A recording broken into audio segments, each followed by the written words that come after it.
It's been almost 8 years since I bought my first rental property at 18 years old. Don't believe me? Well, here's a picture of me when I'm 18 years old cleaning a pool at my rental property. I had nice hair and I also didn't have the mustache. Anyways, investing in real estate was not easy. And I wish I knew these 5 things, because if I knew these 5 things, I'd be a centimillionaire right now. Now, don't get me wrong, I'm not in a bad position. I own a portfolio of student housing rentals. I've been a realtor for a while, but more importantly, I have a real estate wholesaling brokerage and fund. We sell a lot of investment properties and we also buy a lot of investment properties. And the reason I was able to build this successful business is because I applied these 5 things. So whether you're new to real estate investing or wholesaling, or you've been in this game for a while, the first thing you should know is that you don't have to buy a house cash, and you also don't need to get this cash from the bank. Man, I wish I knew this. Oh my God, I wish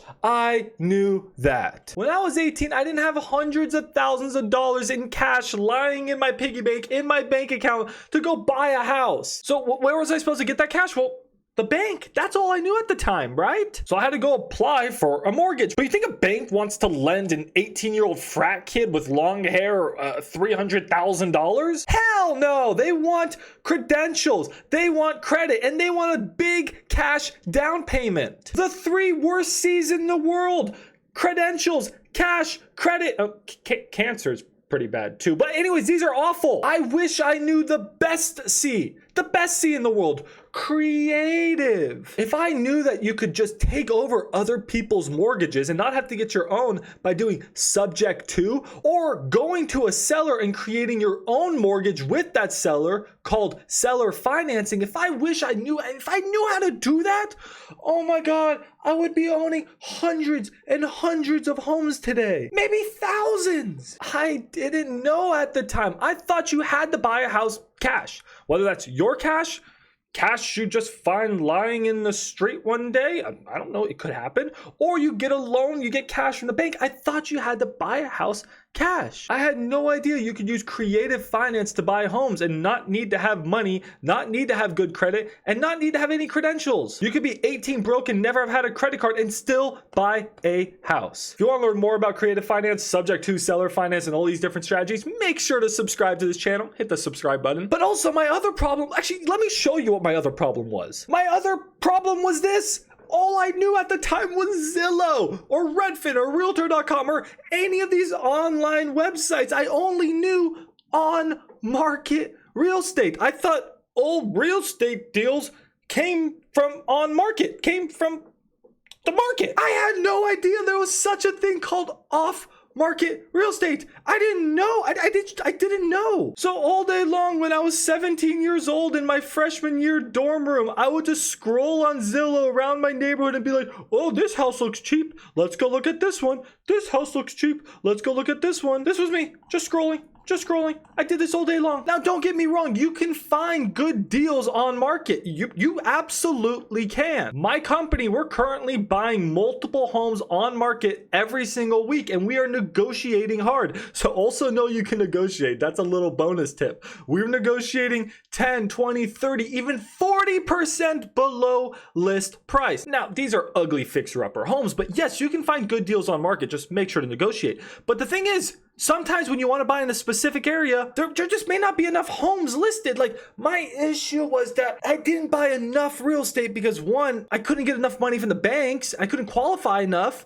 But 2, I couldn't find enough deals because I was only looking on market. Guys, girls, there is such a thing as off-market real estate, and that's where you get the best deals. You get these deals from just calling homeowners. Hey, do you want to sell your house? You get these deals from texting them. You get these deals from email blasting them. You get these deals from door knocking. You get these deals from creating social media campaigns. Or you get really good deals from realtors before they list their home on market. That's called a pocket listing. Oh my God, I love pocket listings. But the thing is, and the thing I didn't know at the time was, 1, I didn't even know that existed, but 2, you don't actually have to do that work. The people who do that work, those people are called wholesalers. They go find off-market deals and then sell them to investors. I was an investor. I didn't even think to contact wholesalers. Oh my God, I wish, I'm so mad at myself. I look back, I'm like, dumb young Max, Why didn't you reach out to wholesalers? I could own so much more real estate. Guys, please benefit from the pain I'm experiencing right now. Take advantage of these lessons, I beg you. And where do you find these wholesalers? Oh, yo, it's so easy. It's so easy. You find them on Facebook. You join Facebook groups. This is where real estate investors and wholesalers and realtors live. And if you're not subscribed to my Facebook, make sure to subscribe. Make sure to subscribe. And my third lesson, guys, you need to have good realtors and good contractors. This cost me so much money. I literally went broke because of a bad contractor. I went broke by not implementing this. I had negative money in my bank account. I was dead broke. I'll tell you guys that story another time. I absolutely wish I would have known this lesson. The first thing is, you need to have a good realtor. And how do you get a good realtor? Most realtors are awful. They're absolutely awful. How do you get a good realtor? You only get a realtor who is also a real estate investor. Guys, if you want a realtor, the first question you should ask your realtor is, how many properties do you own? If their answer is none, or they've never owned real estate before, don't work with them. I'm sorry, don't work with them. If you're a real estate investor and you're looking for an investment property, you want another realtor who's also an investor. They'll tell you exactly what to look for. They'll know the things that you want to learn. You don't think it may be useful. I'm telling you, it will come in handy. The best realtors are also investors. Retail realtors, they're not the same. It's not the same world as investor realtors, as investment properties. Totally different. So that's my first tip to you. But also, you need expert contractors. And when you buy a house, you should walk that property with a contractor. So say this house, which I may or may not be going under contract soon on. Just say, throwing it out there. We may or may not be buying it or wholesaling it. I don't know. Just throwing it out there. Anyways, this ugly house with 2 front doors, right? When you're going to buy this house and inspect it to see if maybe it's a house you want to fix up or buy, or any house, it doesn't even need to be ugly. It could be, I don't know, let's just choose a random house. It could be this house. Okay, this house. Okay, this one's probably a little bit too nice, but not really, because you have to like redo the carpets and there's still work that you would do. It looked like why would they keep these floors in this kitchen? That's so cheap. They did a really weird job flipping this house, in my opinion. Anyways, rant aside, everybody, you should. Oh my God, my cat just scared me. Wow, what was that? I thought someone was breaking into my house. Anyways, you should walk homes with a contractor and have your contractor look at homes before you buy them. I lost $30,000 because I didn't do this. Imagine losing $30,000 when you're a teenager. Not fun. I almost ended up over there. There. That's the street. That's where I almost ended up. Okay, this video is getting long. So tip number 4, be a strict landlord. Once you get a property, you're gonna be young. Maybe you're old. I don't know. Once you're getting a real estate property, maybe you're house hacking like I did. I was 18 years old. I had 4 other tenants and one of my tenants was 32 years old. Do you think he respected me? No. Do you think any of them respected me? No, I was 18 and I was trying to boss them around. But I was like, Mr. Nice Guy, I was like, can you please clean up? Can you please pay rent on time? Please don't make noise at 1 a.m. in the morning. They had no respect for me. I was a You need to learn to be a strict landlord. You are the landlord. You're the lord of the house. You need to be a boss. Stop trying to be nice to your tenants. Yes, be respectful. This is a professional relationship, but don't be buddy-buddy with them. Don't be their friends. You are their boss. You are their landlord. You need to have that type of relationship with them or they will never respect you. I didn't learn this for damn near 5 years. I lost money, but more so than anything, so much time and stress because I was investing in real estate more so than anything. Yes, it made me a lot of money. Yes, it allows me to make YouTube videos, right? And not have to work a 9 to 5. But more so than anything, it got me balls of steel. My balls grew and dropped like 14 inches and it made me a man. And that's why I love real estate. But become a man earlier than me. They don't make the same mistakes that I did. But guys, another lesson that I just wish I knew. Oh my God, I wish I knew this one. I can't be too mad at myself because I did it almost right, but I didn't do it perfect. What happened in 2020 and 2021? No, I'm not talking about the, the you-know-what, right? The you-know-what. 6 feet. Oh, yeah, I'm talking about that, but the reaction to that was a ton of you know, money printing. I'm gonna have to pick all that up. God damn it, I'm gonna have to pick all that up. But anyways, interest rates fell, right? Interest rates fell from like, I think they're about 5% at the time to like 0, right? The federal funds rate fell to pretty much 0, and that meant that mortgage rates were in the 2s and the 3s and the 4s. We had historically low mortgage rates. And guys, what does it mean to have mortgage rates? It's okay if you don't understand, because I didn't understand at the time.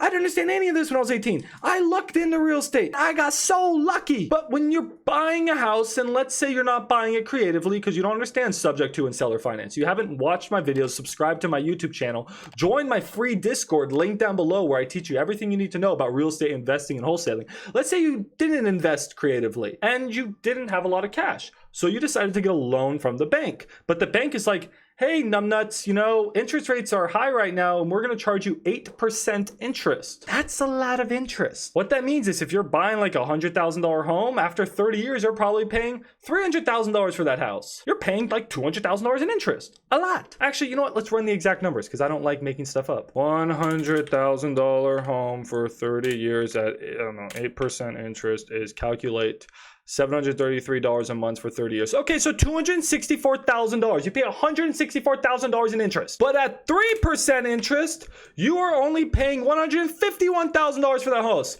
You are saving $100,000. You are saving $300 a month. That's $300 in extra cash flow every single month to you. So what did I do? And I did a pretty good job, but I didn't do a perfect job. I wish I would have known this. I'm pretty much making this video yelling at 18-year-old Max when he's cleaning his pool. Life is good with his long hair. I'm just making this video, hopefully somehow in a different dimension, some interstellar mode that this gets back to him. And now I wake up and I'm a billionaire. But anyways, what did I do? Well, I refinanced my homes. I had interest rates at the time of in like the 5.5 range, which is not bad. It's better than today's 8%. I refinanced and got locked in at like 3% interest rates on my homes. So that made my monthly payments go down a couple, $200, $300, $400 every single month. So out of thin air, I started just making hundreds and hundreds of dollars more every month without doing anything. It's called refinancing. I got a new loan.